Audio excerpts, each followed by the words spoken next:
All right. Before I go any further with this, I want to go ahead and start my roping that's up above here. Now that I have these, before they get too high, once they get too high, I don't want to knock any piping I have over here when I do my roping. So let's do that next. So we're going to change to a number 4 tip.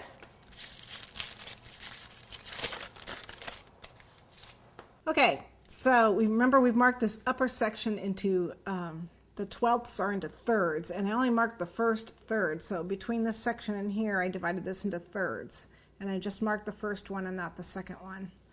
And what we're going to do is just make it like an uneven, it's like a 1/3 and a 2/3 section with the roping. And you start thin, get thick, and then get thin again. Thin, and then more pressure, and then less pressure as you come down. And the idea is that this guy is right about at that 3rd section. That was the idea. And this is, whoops, all right.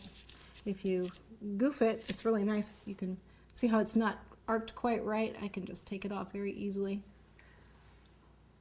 By the way, this can easily be done in buttercream instead of Royal. I am using Royal today, but you can do this cake in buttercream.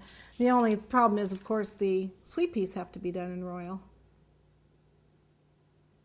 Heavy, then thin. Well, that didn't come out any better. I'll fix it.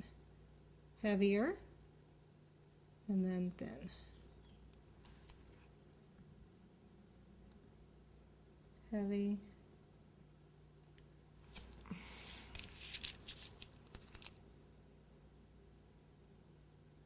Get heavier as you come up, and then relax as you come down. Again, this is a number 4.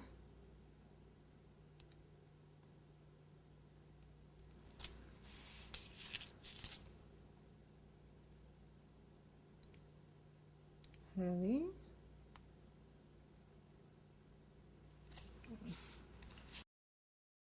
What we're going to do now is switch to a number 2 tip. And we're going to do beading on top of the roping that we did. You want to be just a short distance away, about the same tip size away from our original roping here. So you want to come down and start the beading on top, follow it around, down into its little arc, and then back up again.